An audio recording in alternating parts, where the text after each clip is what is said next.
Hello dear student, welcome to all of you. RCC का first lecture video है। सबसे पहले हम देखेंगे कंक्रीट टेक्नोलॉजी वाला पार्ट, ठीक है।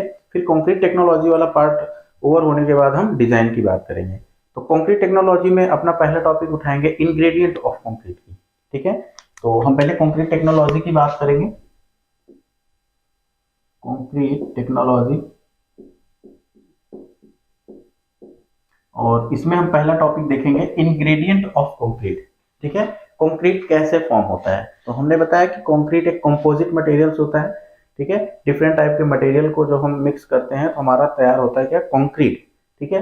तो क्या क्या चीजें मिक्स होती है कंक्रीट में, किस किस चीजों के हेल्प से कंक्रीट बना है। तो सबसे पहले आता है आपका coarse aggregate, coarse aggregate. Again आपका आता है फाइन एग्रीगेट। फाइन एग्रीगेट किसको कहते हैं, सैंड को, ठीक है। फाइन एग्रीगेट में हम सैंड यूज करते हैं। And the most important thing is cement, ठीक है। सीमेंट एंड वाटर प्लस अगर एडमिक्सचर्स की रिक्वायरमेंट है तो एडमिक्सचर्स, एडमिक्सचर्स, ठीक है। जब इसको हम ऐड करते हैं तब हमारा क्या फॉर्म होता है, कंक्रीट। तब हमको मिलता है कंक्रीट, ठीक है। Coarse aggregate, fine aggregate that mean sand, plus आपका सीमेंट, वाटर एंड एडमिक्सचर्स, ठीक है। एडमिक्सचर अगर रिक्वायर है तो ये सब चीजें मिलकर क्या बनती हैं, कंक्रीट। अब इसको एक हम प्रॉपर रेशियो में रखते हैं, कितना कोर्स एग्रीगेट रखना है, कितना फाइन एग्रीगेट रखना है, कितना सीमेंट ऐड करना है, कितना वाटर ऐड करना है, कितना एडमिक्सचर्स ऐड करना है। ये सब बात आती है जब स्ट्रेंथ की, हमें कितना स्ट्रेंथ रिक्वायरमेंट चाहिए, उसके अकॉर्डिंग हम इसका जो भी रेशियो है मिक्स का उसको हम डिसाइड करते हैं कि क्या हमें रेशियो रखना है, ठीक है। तो इंपॉर्टेंट ये है कि कंक्रीट के ये इंपॉर्टेंट आपके कंस्ट्रेंट होते हैं। अब यहाँ पर हम एक वन बाई वन, ये तो आपका क्या है, इंग्रेडिएंट है, इतने टाइप के इंग्रेडिएंट हैं। अब इसमें हम बात करेंगे आपसे वन बाई वन, जैसे कोर्स एग्रीगेट की डिटेल में बात करेंगे, फाइन एग्रीगेट की बात करेंगे, सीमेंट की, वाटर की एंड देन एडमिक्सचर्स की। इवन एडमिक्सचर्स भी एक टॉपिक ही वहां पर दिया हुआ था, ठीक है। तो यहां पर सबसे पहले हम बात करेंगे सीमेंट की। अगर हम सपोज सीमेंट की बात करें, वो प्रीवियस में हमने जितने भी क्वेश्चन देखे हैं, पढ़ाने का तरीका क्या होगा कि आपका जो प्रीवियस ईयर क्वेश्चंस का लेवल है, ठीक है, उस लेवल से थोड़ा सा अप जाके चीजों को हम समझाएंगे, सो दैट कि अपना एक भी क्वेश्चन छूट ना पाए, ठीक है। मतलब अगर क्वेश्चन आए तो कोई भी स्टूडेंट क्वेश्चन को अटेम्प्ट कर सके। तो हम चीजों को थोड़ा सा बहुत ज्यादा डिटेल तो नहीं जाएंगे, लेकिन उतना इंट्रोडक्शन देंगे और उतना ज्यादा डेप्थ में जाएंगे जितने से आपका काम हो जाए, ठीक है। अदरवाइज ये सब बहुत डिटेल की चीजें हैं। आप जब कंक्रीट टेक्नोलॉजी सब्जेक्ट आप देखे होंगे कि बहुत डेप्थ की चीजें हैं वहां पर। अगर हम बात करें सीमेंट के, तो इसका मैन्युफैक्चरिंग पूरा डिटेल में आपको देखना पड़ेगा, देन इसके कॉन्स्टिट्यूएंट को डिटेल में देखना पड़ेगा। मतलब एक एक टॉपिक काफी लेंदी है, ठीक है। तो कहने का मतलब मैं आपको एक आप ये कह सकते हैं एक कॉम्पैक्ट फॉर्म में चीजों को प्रेजेंट करेंगे, जिससे आपको नॉलेज भी अच्छी हो जाएगी चीजों की, और एग्जाम में आपसे एक भी क्वेश्चन नहीं छूटेगा, ये हमारी गारंटी रहेगी, ठीक है। तो अगर सपोज हम सीमेंट की बात करें, तो सबसे पहले सीमेंट, अब इसके क्या क्या इंपॉर्टेंट कॉन्स्टिट्यूएंट होते हैं, क्या क्या इंपॉर्टेंट कॉन्स्टिट्यूएंट होते हैं, एंड कितने टाइप्स का होता है सीमेंट, कितने टाइप्स के होते हैं, और कंस्ट्रूएंट के पहले इसका मैन्युफैक्चरिंग कैसा होता है, मैन्युफैक्चरिंग, मैन्युफैक्चरिंग को भी अपने को देखना है। प्लस इसका जो भी टेस्ट होता है कि कैसे हम टेस्ट करेंगे कि जो सीमेंट है वो सही है या नहीं है, तो टेस्ट अपना इसमें हम दो फील्ड टेस्ट देख लेंगे। फील्ड टेस्ट हो जाएगा आपका, एक लेबोरेटरी टेस्ट हो जाएगा, लेबोरेटरी टेस्ट, ठीक है, ये हम देख लेंगे। और इसके स्ट्रेंथ की बात कर लेंगे, ठीक है। तो इतनी चीजें यहाँ पर डिस्कशन होगी सीमेंट में। सिमिलरली जब हम कोर्स एग्रीगेट देखेंगे, तो कोर्स एग्रीगेट का सोर्स क्या है, कैसे कोर्स एग्रीगेट हमें मिलता है, उसका सोर्स देख लेंगे, उसका टेक्सचर देख लेंगे, उसका साइज देख लेंगे, शेप देख लेंगे, उसका स्ट्रेंथ कैसे चेक करते हैं, लेबोरेटरी में कैसे चेक करते हैं, ठीक है। वो सारी चीजें हम कोर्स एग्रीगेट की बात करेंगे। सिमिलरली फाइन एग्रीगेट की हो जाएगी। देन वाटर में आ जाएंगे, वाटर में देखेंगे कि आपके वाटर की क्वालिटी क्या होनी चाहिए कंक्रीट के लिए, ठीक है। या आपका जो सी वाटर है उसको क्या हम यूज कर सकते हैं, नहीं यूज कर सकते हैं, वाटर से रिलेटेड ये चीजें हो जाएंगी। वाटर का पीएच कितना होना चाहिए, उसमें ऑर्गेनिक कंटेंट कितने होने चाहिए, इनऑर्गेनिक कंटेंट कितने होने चाहिए, ये सारी चीजें वाटर से रिलेटेड बात करेंगे। फिर आएंगे एडमिक्चर्स पर। एडमिक्चर्स कितने टाइप के एडमिक्चर्स होते हैं, एडमिक्चर्स यूज करने का हिस्ट्री क्या है, ठीक है, और वेरियस टाइप के एडमिक्चर्स किन कंडीशन में यूज किए जाते हैं, मतलब वो एडमिक्चर्स का डिटेल हो जाएगा। तब जाके ये अपना ये टॉपिक कंप्लीट हो जाएगा। फिर इसके बाद जब हम बात करेंगे फिर वर्केबिलिटी की, वाटर सीमेंट रेशियो की, ये सारी चीजें, ठीक है। तो सबसे पहले हम सीमेंट को यहाँ पर डील करेंगे। और सीमेंट में प्रीवियस ईयर आप देख होंगे कि बहुत ज्यादा डेप्थ में क्वेश्चन नहीं पूछा है। कभी कभी आपका जो कुछ केमिकल नेम्स का उसका केमिकल फॉर्मूला देके उसका नेम पूछ लिया है, ठीक है। किस कंडीशन में टाइप्स ऑफ सीमेंट पूछा गया है कि किस कंडीशन में किस टाइप का आप सीमेंट यूज करेंगे, ठीक है। तो बहुत ही मतलब ठीक है, बहुत ज्यादा डिटेल में क्वेश्चन भी नहीं पूछा है, और जितना भी पूछा है उसी के अकॉर्डिंग ही हमने, ये आपको कंप्लीट डेटा मिल जाएगा यहाँ, इसके बाहर से कोई क्वेश्चन आपको नहीं मिलेगा। मतलब सीमेंट का मैन्युफैक्चरिंग से लेके उसके स्ट्रेंथ तक की हम बात कर रहे हैं, दैट मीन्स एक कंप्लीट ओवरव्यू आपको दिया जाएगा, ठीक है। तो अब यहाँ पर सीमेंट को पहले डील करते हैं, इसको इरेज कर ले रहे हैं। ओके डियर स्टूडेंट, अब हमको देखना है सीमेंट, ठीक है। सीमेंट देखते हैं। तो सबसे पहले सीमेंट जो जोसेफ एस्पेडिन है, ये यूके के रिसर्चर हैं, इन्होंने पेटेंट फाइल किया था 1824 में, ठीक है। इन्होंने पेटेंट फाइल किया सीमेंट का, इसीलिए इस पे क्वेश्चन भी आया है कि सीमेंट को किसने इन्वेंट किया, तो आपका जोसेफ एस्पेडिन, ये नाम आपको याद रखना है 1824 में, ठीक है। क्वेश्चन पूछा गया है इसलिए हमने यहाँ पर नेम मेंशन किया है। तो किसको क्रेडिट जाता है सीमेंट का, जोसेफ एस्पेडिन को, ठीक है। इसके बाद अब बात करते हैं कॉन्स्टिट्यूएंट की। अब सीमेंट कैसे, सीमेंट तो सबको पता है कि मैन्युफैक्चर करके हम बनाते हैं, ठीक है, इंडस्ट्री मैन्युफैक्चरिंग होती है। लेकिन क्या रॉ मटेरियल यूज करेंगे, किसी भी चीज को मैन्युफैक्चर करने के लिए रॉ मटेरियल यूज होगा, तो हम क्या रॉ मटेरियल यूज करेंगे, ठीक है। तो अगर हम बात करें मैन्युफैक्चरिंग में, तो हमारा जो रॉ मटेरियल होगा उसमें आपका कैल्सेरियस एंड एग्रीसेल्सियस कंपाउंड्स यूज होंगे। अब आपका कैल्सेरियस कंपाउंड्स क्या होता है, कैल्सेरियस का मतलब ये होता है कि जैसे आपका लाइम हो गया, लाइम, ठीक है। तो लाइम आता है आपका कैल्सियस कंपाउंड में आता है।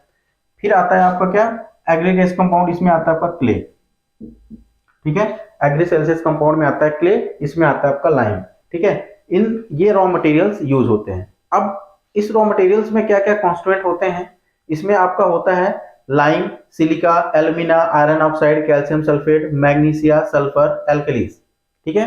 अब ये जो कंपोनेंट्स हैं इसका क्या परसेंटेज होना चाहिए, मतलब अगर हमें सीमेंट बनाना है, अच्छी क्वालिटी का सीमेंट बनाना है, तो उसमें कितना लाइम होना चाहिए, कितना सिलिका होना चाहिए, कितना एल्यूमिना होना चाहिए। बेसिक तो हमें पता है कि कैल्सियस एंड एग्रीकल्सियस कंपाउंड है, लेकिन क्या हमारा कंस्टिट्यूएंट होता है तो उसमें आपको lime, silica, alumina, iron oxide, ये नेम्स आपको पता होना चाहिए। हो सकता है कि आप कोई नाम भूल जाएं, लेकिन कहाँ से क्वेश्चन ज्यादा पूछा गया है वो हम आपको बताएंगे, और वो चीज आपको याद रखना है। जैसे कि कई बार क्वेश्चन पूछा गया कि सीमेंट में कौन सा कॉन्स्टिट्यूएंट सबसे ज्यादा यूज होता है। अगर वहां पर आपको ऑप्शन दिया जाए लाइम का, एल्यूमिनिया का, आपका सिलिका का या आयरन ऑक्साइड का, तो आपको याद रखना है कि सबसे ज्यादा कौन सा कॉन्स्टिट्यूएंट यूज होगा, लाइम, ठीक है। लाइम को रिप्रेजेंट करते हैं CaO से, इसका केमिकल नेम है CaO, केमिकल फॉर्मूला है, सॉरी केमिकल फॉर्मूला क्या है, CaO। लाइम सबसे ज्यादा इसका परसेंटेज होता है 60 to 65%, 60 to 65% होता है क्या, लाइम, ठीक है। ये कई बार क्वेश्चन पूछा है। तो सीमेंट में सबसे ज्यादा किसका परसेंटेज होता है, लाइम का। फिर सेकंड पे आता है आपका सिलिका, SiO2। सिलिका का परसेंटेज क्या होता है, 17 to 25%, 17 to 25% होता है क्या, सिलिका, ठीक है। फिर आता है एल्यूमिना, एल्यूमिना आपका कितना होता है, 3 से 8%, एल्यूमिना आता है 3 से 8%, ये तीनों ज्यादा है, सबसे ज्यादा परसेंटेज इन्हीं तीनों का है। फिर अगर आयरन ऑक्साइड देखते हैं तो आयरन ऑक्साइड 3 to 4%, ठीक है। फिर आपका calcium sulphate 3 to 4%, magnesia 1 to 3%, sulphur 1 to 3%, alkalis 0.2 से 1%, 0.2 से 1%। अब जैसे कि अगर हम बात करें लाइम की, तो यहीं पर हम आपको थोड़ा सा बता देते हैं कि जो आपका लाइम है, अगर ये ज्यादा क्वांटिटी में यूज हो जाएगा, सपोज कि अगर आपका जो लाइम का परसेंटेज है इट एक्सेस 65%, ठीक है, सपोज ये 70% यूज हो गया या 67% यूज हो गया, तो अगर ये एक्सेस क्वांटिटी में यूज होगा, एक्सेस क्वांटिटी में यूज होगा, तो इससे हमारा क्या होता है, इससे जो साउंड होता है उसमें अनसाउंडनेस हो जाता है। अनसाउंडनेस क्या होता है, अनसाउंडनेस का मतलब कि उसमें एक्सपेंशन हो जाता है। जब हम वाटर को ऐड करते हैं तो सीमेंट आपका एक्सपैंड कर जाता है, जिसको हम बोलते हैं अनसाउंडनेस। आप साउंडनेस टेस्ट देखे होंगे ना, साउंडनेस टेस्ट। तो जब हम साउंडनेस टेस्ट करते हैं कि मतलब वही है कि आपका सीमेंट अनसाउंड तो नहीं है, ठीक है। तो अनसाउंड का मतलब क्या है कि उसमें लाइम का मात्रा ज्यादा है, मतलब लाइम की क्वांटिटी ज्यादा है। सो दैट क्या होता है, एक्सपैंड कर जाता है सीमेंट, ठीक है। उसको एक्सपैंड नहीं करना चाहिए ज्यादा, ठीक है। तो अगर एक्सेस हुआ तो हमारा सीमेंट क्या हो जाएगा, एक्सपैंड कर जाता है, एक्सपैंड कर जाता है। दैट मीन्स अनसाउंड, यहाँ पर लिख दे रहा हूं मैं, अनसाउंड, अनसाउंड कॉजेस,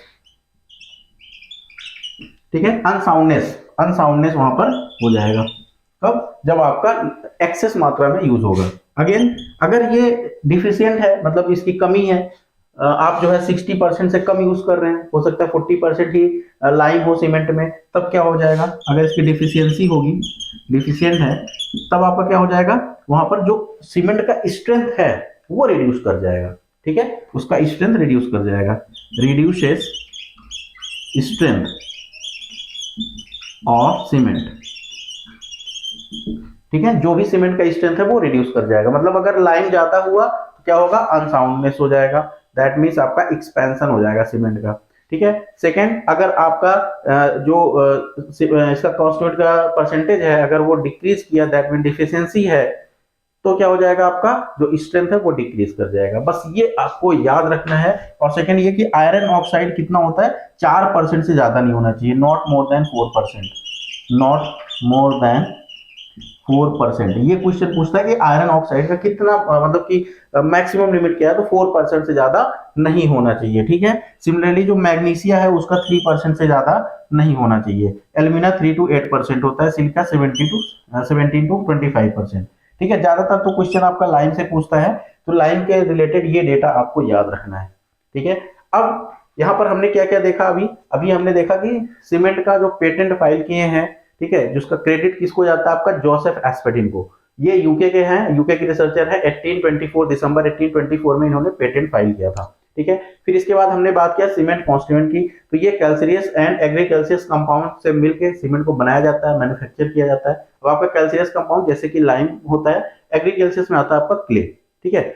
अब इसके डिफरेंट कॉन्स्टिट्यूएंट क्या है, तो इसके डिफरेंट कॉन्स्टिट्यूएंट्स हैं आपके lime, silica, alumina, iron oxide, calcium sulphate, magnesium sulphur, alkalis, और सबका परसेंटेज दिया हुआ है, ठीक है। अब क्या होता है कि इसको बकायदे मिक्स किया जाता है, और मिक्स करके हम इसको किन में जाते हैं, किन में इसको वहां पर टेम्परेचर से हीट करते हैं, ठीक है। जो मैन्युफैक्चरिंग प्रोसेस है, जब हम हीट करते हैं तो वहां पर क्या होता है, वहां पर बॉक कंपाउंड्स फॉर्म होते हैं, ठीक है, जिसको हम बोलते हैं बॉक कंपाउंड्स, ठीक है।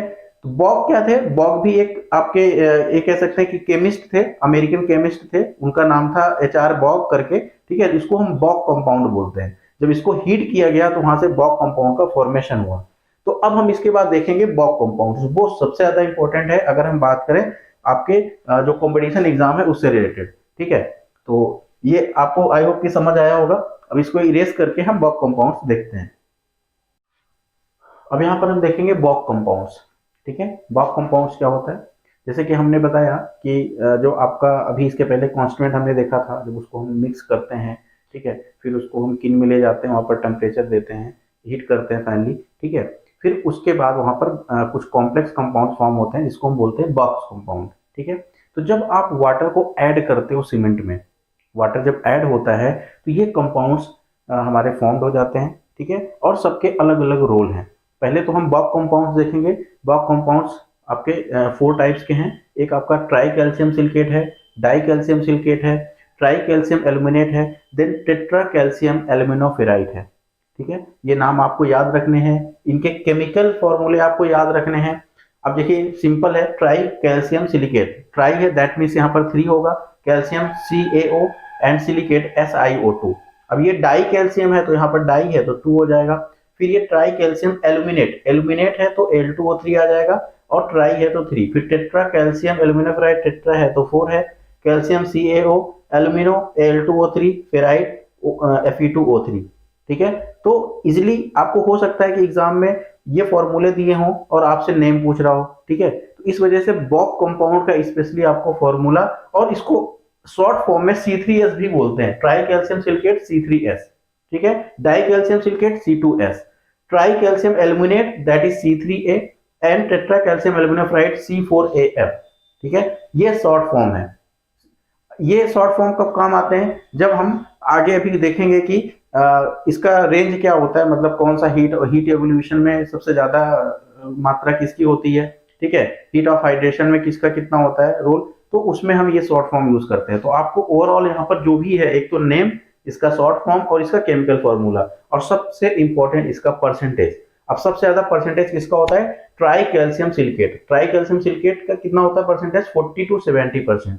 आफ्टर दैट आता है आपका डाई कैल्शियम सिलिकेट, ये होता है आपका 15 to 35% होता है। Then tri calcium aluminate 5 to 15% है, and tetra calcium aluminoferrite that is 10 to 18%। लगभग नियर अबाउट दोनों, ज्यादा डिफरेंस नहीं है, बट सबसे ज्यादा कौन सा होता है आपका, ट्राई कैल्शियम सिलिकेट। अब ये जो कंपाउंड्स हैं ये कब फॉर्म्ड होते हैं, ये सबसे इंपॉर्टेंट है। अब आपका जो ट्राई कैल्शियम है, ट्राई कैल्शियम सिलिकेट है, ये फॉर्म होता है विद इन वीक, या आप कह सकते हैं विद इन 7 डेज। जैसे आज हमने सीमेंट में पानी मिलाया तो ये 7 डेज, 5 to 7 डेज में ये फॉर्म हो जाता है सीमेंट के अंदर। तो यहां पर लिख दे रहे हैं इट फॉर्म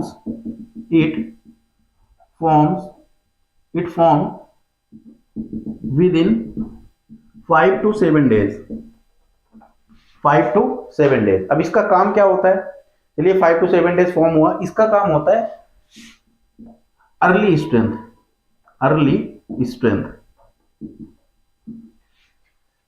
सीमेंट में जो स्ट्रेंथ होती है, जैसे आपने पानी मिलाया, सीमेंट इनिशियल सेट हुआ, फाइनल सेट हुआ, फिर उसमें जो अर्ली स्ट्रेंथ हम गेन करते हैं, वो अर्ली स्ट्रेंथ क्यों होता है, because of C3S, because of try calcium silicate.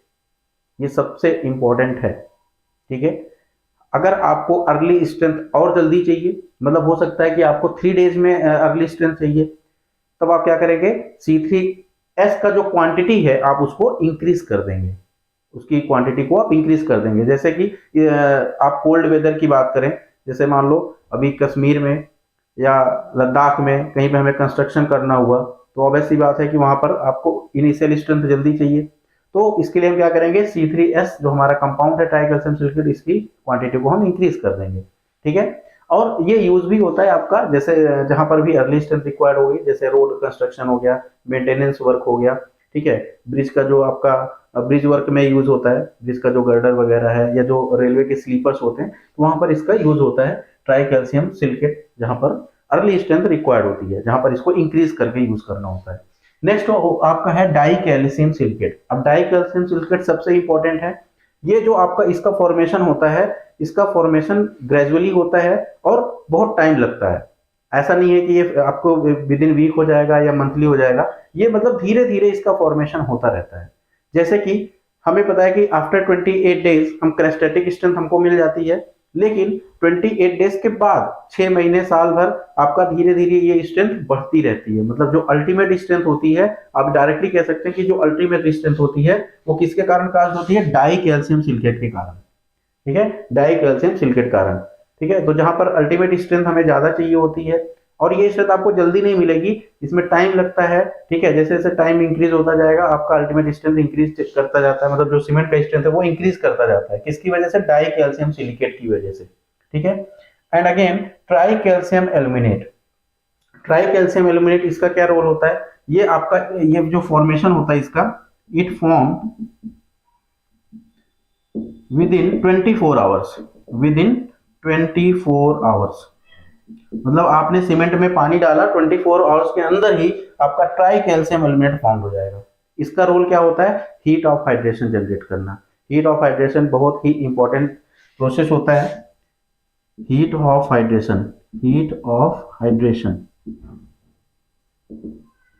ठीक है। जो आप कह सकते हैं कि जो आपका इनिशियल सेट होता है, फाइनल सेट होता है, आपका हीट ऑफ हाइड्रेशन पर डिपेंड करता है। तो ट्राई कैल्शियम एल्यूमिनेट जो होता है, इसका रोल क्या होता है, ये तो 24 आवर्स में सेट होता है, और हीट ऑफ हाइड्रेशन डिपेंड करता है ट्राई कैल्शियम एल्यूमिनेट पे। अगर ट्राई कैल्शियम एल्यूमिनेट ज्यादा क्वांटिटी में होगा तो हीट ऑफ हाइड्रेशन ज्यादा होगा, ठीक है, बट इससे क्रैकिंग के चांसेस होते हैं। टेट्रा कैल्शियम एल्यूमिनाफ्राइड, ये भी आपका 24 आवर्स में सेट हो जाता है, 24 आवर्स में सॉरी फॉर्म हो जाता है 24 आवर्स में। और इसका रोल क्या होता है, ये भी आपका हीट एवोल्यूशन में वर्क करता है, बट इसका रोल ये है कि जो भी आपका जो सीमेंट में पूरा का पूरा वर्क चल रहा है, जैसे कि आपका स्ट्रेंथ का हो गया, हीट हाइड्रेशन हो गया, ये सारी चीजों को मैनेज करता है। कौन सा? Tetra calcium aluminoferrite. ठीक है, तो इसका सबसे ज्यादा तो आपका ये जो फॉर्मूला ये पूछता है।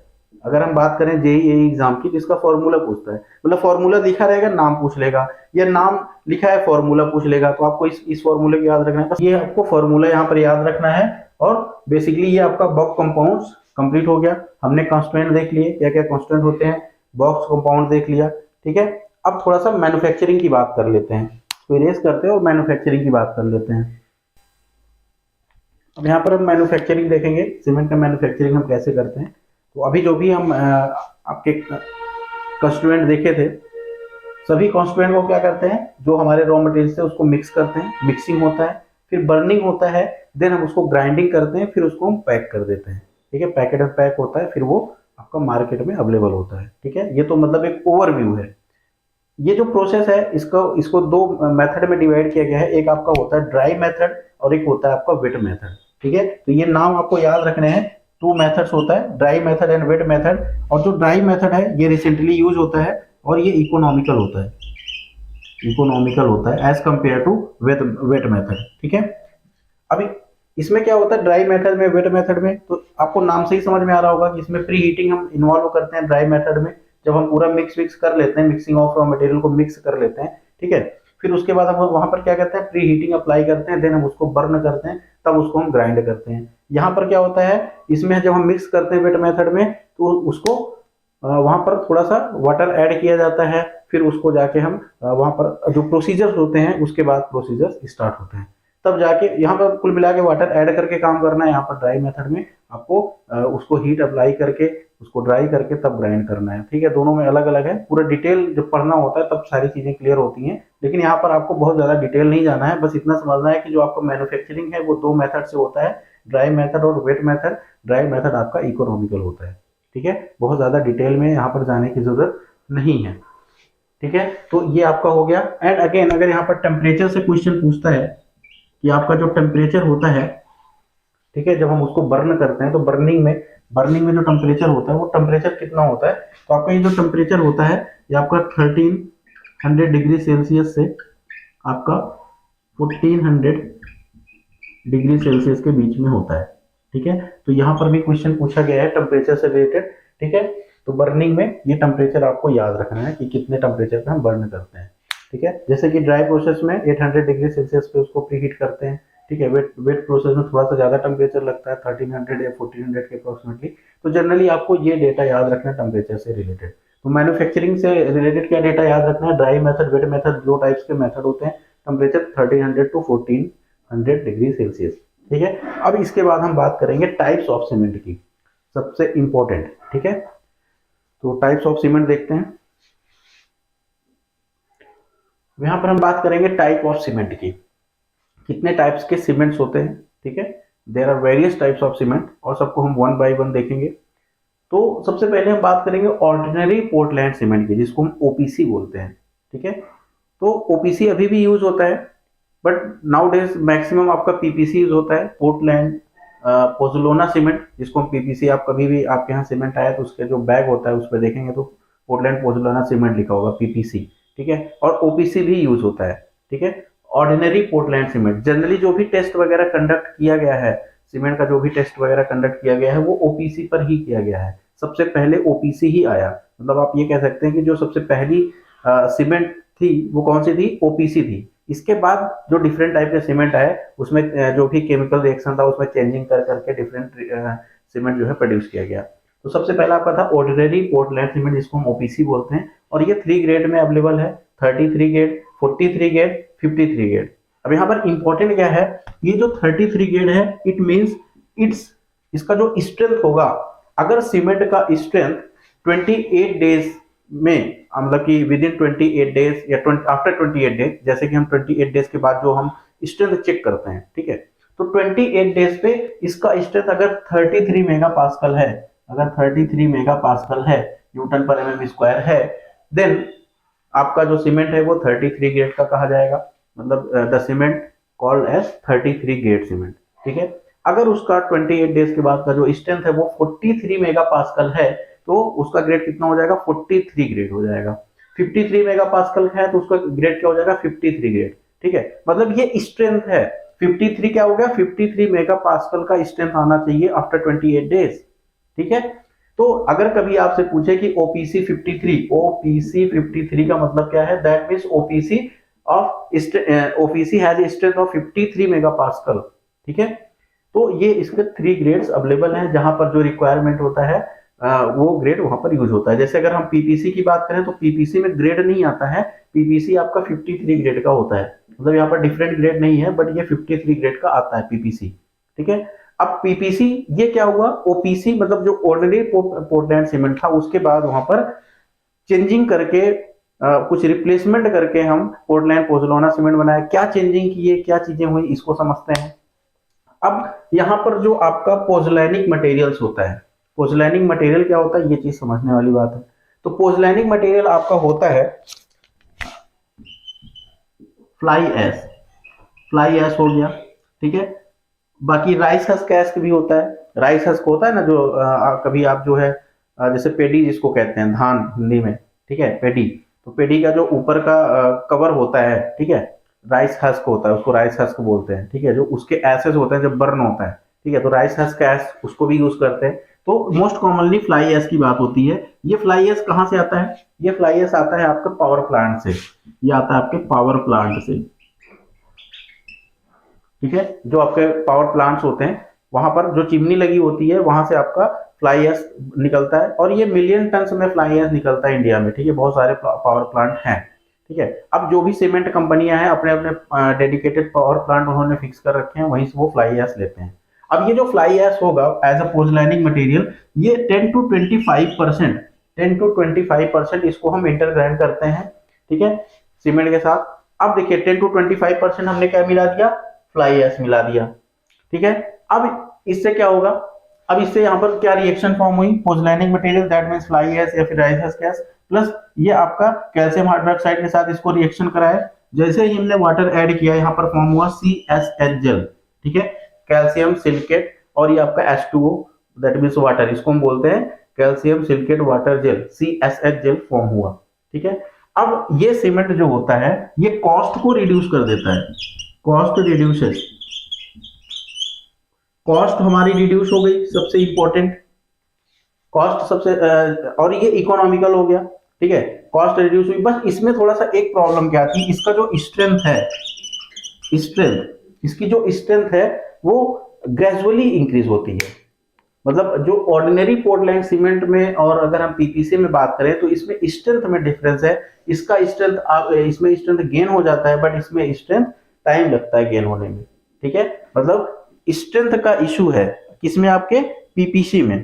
ठीक है, पोर्टलैंड पोज़ोलाना सीमेंट में, बस एक ही इसका ड्रॉबैक है, बाकी ये सीमेंट में और कोई इशू नहीं है। ठीक है, और इसका इंपॉर्टेंट एडवांटेज क्या है, इसका हाई कॉम्प्रेसिव स्ट्रेंथ है, resistance to chloride and sulphate, this is important.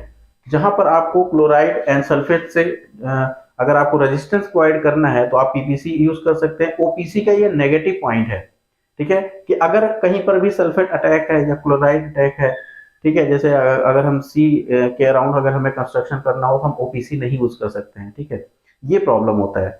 और आपको पता है कि रेनफोर्स सीमेंट कंक्रीट में हम स्टील रॉड यूज करते हैं, जिसमें आपके कोरोजन होने के चांसेस ज्यादा होते हैं, तो थोड़ा सा ओपीसी भी नेगेटिव पॉइंट है, बट पीपीसी बेटर ऑप्शन है। ठीक है, और ये क्वेश्चन भी पूछता है एग्जाम में कि अगर resistance to chloride and sulphate है तो आप कौन सा सीमेंट यूज करेंगे, तो आपको पीपीसी यूज करना है। ठीक है, तो पीपीसी से रिलेटेड बस आपको ये याद रखना है कि यहाँ पर पोज़ोलैनिक मटेरियल से बनता है। पोज़ोलैनिक मटेरियल कौन सा होता है, आपका फ्लाई ऐश का एग्जांपल आप दे सकते हैं जो पावर प्लांट से निकलता है। और ये इक्वेशन आपकी उतने काम की नहीं है, इससे कोई क्वेश्चन नहीं बनेगा, बट यहाँ पर मैंने मेंशन कर दिया है। बट ये क्या करता है, कॉस्ट को रिड्यूस कर देता है, और इसका जो स्ट्रेंथ है वो स्ट्रेंथ थोड़ा सा टाइम टू टाइम लगता है स्ट्रेंथ गेन करने में। ठीक है, और इसके एडवांटेज क्या है, आपके हाई कॉम्प्रेसिव स्ट्रेंथ है, resistance to chloride and sulphate, higher resistance against expansion. ठीक है, तो ये अपना पीपीसी का एडवांटेज है। अब यहाँ पर हमने ओपीसी और पीपीसी देखा, अब इसके बाद हम देखते हैं रैपिड हार्डनिंग सीमेंट। ठीक है, यहाँ पर हम देखेंगे रैपिड हार्डनिंग सीमेंट। ठीक है, रैपिड हार्डनिंग सीमेंट, एक होता है रैपिड हार्डनिंग सीमेंट, एक होता है क्विक सेटलिंग सीमेंट। ठीक है, तो रैपिड हार्डनिंग सीमेंट में एक चीज आप याद रखिएगा, फिर कभी कंफ्यूजन नहीं होगा, इसका जो 3 डेज का स्ट्रेंथ होता है, जैसे कि रैपिड हार्डनिंग सीमेंट हमने एक side rapid hardening cement use कर रहे हैं और एक साइड हम ऑर्डिनरी पोर्टलैंड सीमेंट यूज कर रहे हैं, ठीक है। तो क्या होगा कि सपोज एक साइड हमने रैपिड हार्डनिंग सीमेंट यूज किया और एक साइड हमने ऑर्डिनरी पोर्टलैंड सीमेंट यूज किया, ठीक है। तो इसमें डिफरेंस क्या आएगा कि जिस दिन से हमने सीमेंट में वाटर ऐड किया है, जो भी हमने मिक्स प्रिपेयर किया है, उस मिक्स का जो 3 डेज के बाद स्ट्रेंथ होगा, आफ्टर 3 डेज पे जो स्ट्रेंथ होगा, वो स्ट्रेंथ ओपीसी वाले जो हमारा मिक्सर है उसमें 7 डेज पे होगा, 7 डेज पे होगा। मतलब जो स्ट्रेंथ हमें 7 डेज पे मिल रही थी with the use of OPC, वही स्ट्रेंथ हमको 3 डेज पे ही मिल जा रही है। कब? जब हमने रैपिड हार्डनिंग सीमेंट यूज किया, ठीक है। तो रैपिड हार्डनिंग सीमेंट में क्या होता है कि 3 डेज पे स्ट्रेंथ 7 डेज के ओपीसी स्ट्रेंथ के बराबर होता है, ठीक है। बस इतनी सी बात आपको याद रखनी है, बाकी और इसमें कोई चेंजिंग नहीं होता है। फिर आफ्टर 90 डेज के बाद इन दोनों का जो स्ट्रेंथ का इंक्रीजिंग का सिस्टम है वो सेम हो जाता है। मतलब 90 डेज के बाद ओपीसी हो या फिर आपका रैपिड हार्डनिंग सीमेंट हो, दोनों सेम हो जाते हैं। दोनों का जो स्ट्रेंथ इंक्रीज करने का फिनोमिना है वो सेम रेशियो में चलता है। कब? After 90 days. लेकिन ये 3 to 7 डेज वाला वेरिएशन ये चलता रहता है 90 डेज तक, ठीक है। थोड़ा सा इसमें रैपिडली आपका स्ट्रेंथ इंक्रीज होगा, ओपीसी में थोड़ा सा धीरे धीरे होगा, बस इतना सा अंतर है। अच्छा, ये कैसे हम अचीव करते हैं, कैसे हम रैपिड हार्डनिंग सीमेंट बना लेंगे? देखिए, दो चीजें हैं। एक तो होता है आपका फाइन ग्राइंडिंग, आपका जो सीमेंट जितना ज्यादा फाइनली आप ग्राइंड किए रहेंगे, उसके जो पाउडर्स होते हैं ना एकदम फाइन होने चाहिए, ठीक है। तो जो जितना ज्यादा फाइन ग्राइंडिंग होगी उतना ज्यादा क्या होगा, आपका स्ट्रेंथ अर्ली आपको अचीव हो जाएगा। जो सीमेंट का स्ट्रेंथ है वो अर्ली अचीव हो जाएगा, ठीक है। तो एक तो फाइन ग्राइंडिंग हो गई। दूसरा हम क्या करते हैं, दूसरा हम करते हैं हमारा जो ट्राई कैल्शियम सिलिकेट है उसकी क्वांटिटी को इंक्रीज कर देते हैं, और जो डाई कैल्शियम सिलिकेट है उसकी क्वांटिटी को डिक्रीज कर देते हैं, ठीक है। बस यही सब करते हैं और हमको जो सीमेंट मिलता है वो रैपिड हार्डनिंग सीमेंट मिल जाता है, ठीक है। अब इसका यूज कहाँ कहाँ पे होता है? एक तो मैंने बताया कि कोल्ड वेदर कंस्ट्रक्शन में, जहां पर हमें अर्ली स्ट्रेंथ जल्दी चाहिए होगी। सेकंड आपका इमरजेंसी रोड रिपेयर, ठीक है, हमें जल्दी से रोड रिपेयर करना है। तो रोड रिपेयर में क्या होता है कि ट्रैफिक वगैरह थोड़ा सा प्रॉब्लम होता है, ठीक है। तो वहां पर हम अगर रैपिड हार्डनिंग सीमेंट यूज करेंगे तो हमें जल्दी स्ट्रेंथ मिल जाएगी, ठीक है। तो रोड रिपेयर में हम यूज कर सकते हैं। एंड कहीं कहीं पर जो फॉर्म वर्क होते हैं, जैसे मान लो कोई हम बीम कॉलम लगा रहे हैं, उसका हमें जो फॉर्म वर्क हमने यूज किया वो हमें जल्दी से चाहिए ताकि हम उसको दूसरे जगह यूज कर सके, ठीक है। तो वहां पर आप रैपिड हार्डनिंग सीमेंट यूज कर लो और जल्दी से फॉर्म वर्क निकाल के दूसरी जगह यूज कर लो। इससे आपका जो कंस्ट्रक्शन की स्पीड होगी वो बढ़ जाएगी, ठीक है। तो बेसिकली एग्जाम में जो क्वेश्चन पूछेगा आपसे ये पूछेगा कि कोल्ड वेदर कंस्ट्रक्शन के लिए इमरजेंसी रोड रिपेयर या फिर reuse of formwork for speedy construction, इसके लिए कौन से सीमेंट यूज करेंगे? तो हम रैपिड हार्डनिंग सीमेंट यूज करेंगे, ठीक है। तो ये आपका हो गया रैपिड हार्डनिंग सीमेंट। इसके बाद हम देखेंगे एक एक्स्ट्रा रैपिड हार्डनिंग सीमेंट होता है। एक्स्ट्रा रैपिड हार्डनिंग सीमेंट, उसका देखिए एक्स्ट्रा रैपिड हार्डनिंग सीमेंट जो होता है, एक्स्ट्रा रैपिड हार्डनिंग सीमेंट, इसका जो यूज है, यूज तो सेम है, इसका जो यूज है वो यूज आपका यही है, यूज यही है, ठीक है। बट यहां पर थोड़ा सा आपका चेंजिंग होता है एक्स्ट्रा रैपिड हार्डनिंग सीमेंट में। इसमें जो आपका कैल्शियम क्लोराइड का प्रोपोर्शन होता है, कैल्शियम क्लोराइड, ठीक है, कैल्शियम क्लोराइड को हम यूज करते हैं एक्सीलेटर के पर्पज से। तो जो कि सेटिंग टाइम को आपका क्या करता है, सेटलिंग टाइम डिक्रीज कर देता है, ठीक है। तो एक्सीलरेटर पर्पज से यूज करते हैं कैल्शियम क्लोराइड, उसको हम 2% यूज करते हैं by the weight of cement calcium chloride, ठीक है। तो कैल्शियम क्लोराइड का यहाँ पर यूज होता है आपका रैपिड हार्डनिंग सीमेंट में। बस इतनी सी बात है, कितना? 2%, 2% यूज करते हैं कैल्शियम क्लोराइड को, ठीक है, किसमें? रैपिड हार्डनिंग सीमेंट में। तो रैपिड हार्डनिंग सीमेंट में भी सारी चीजें सेम है, यूज भी सेम है, बट यहाँ पर कैल्शियम क्लोराइड का यूज होता है। और यहाँ पर क्या होता है कि 90 डेज के बाद इसका जो स्ट्रेंथ होगा ओपीसी के कंपैरिजन में, आफ्टर 90 डेज दोनों का स्ट्रेंथ सेम होता है, आफ्टर 90 डेज, ठीक है। तो ये थोड़ा सा एक्स्ट्रा जो है इसमें स्ट्रेंथ हमें मिल जाती है, मतलब अर्ली डेज और जल्दी हमको स्ट्रेंथ मिलती है इसमें एक्स्ट्रा रैपिड हार्डनिंग सीमेंट में। इसमें कैसे अचीव हुआ? इसमें हमने कैल्शियम क्लोराइड को ऐड किया, ठीक है, 2% by wait, 2% by weight of cement, ठीक है। तो ये अपना रैपिड हार्डनिंग सीमेंट हो जाएगा और ये अपना एक्स्ट्रा रैपिड हार्डनिंग सीमेंट हो गया। फोर्थ, इस लेक्चर पार्ट में यही तक कवर करते हैं। फिर जो हमारा सेकंड पार्ट होगा उसमें हम रिमेनिंग जो हमारे टाइप्स बचे हैं उसको डील करेंगे, और हमारा जो टेस्ट है उस टेस्ट को भी हम डील करेंगे, क्या क्या टेस्ट हम अप्लाई करते हैं। ठीक है, ओके बच्चे, थैंक यू।